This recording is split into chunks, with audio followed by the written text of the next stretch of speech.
我哋公司叫海匯香港有限公司。我哋 OT 呢個品牌呢，就由2014年已經開始創立㗎喇。咁我哋個蕎麥茶呢，我哋王牌產品係我哋嘅黃蕎麥啦，同埋我哋嘅黑蕎麥茶。佢兩款嘅營養價值呢，都係可以調節三高，可以幫助到睡眠啦，舒緩壓力。如果佢係有腸胃嘅問題，肚屙或者便秘呢，亦都可以改善嘅。腸胃功能好咗，自然呢，便秘同埋肚屙都已經可以解決到啦。我哋黃蕎麥同埋黑蕎麥呢，嗰個分別呢，就在於黑蕎麥個營養價值比黃蕎麥呢係多10幾倍嘅。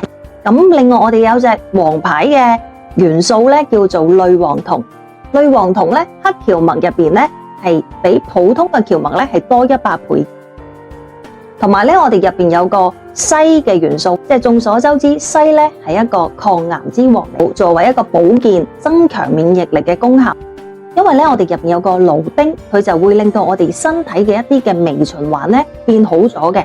咁你就夜晚嘅時候起到安神舒壓嘅作用，咁夜晚呢就瞓得好咗啦。我哋個黃蕎麥同埋黑蕎麥呢，喺2023同埋2024呢攞咗素食產品優質大獎嘅。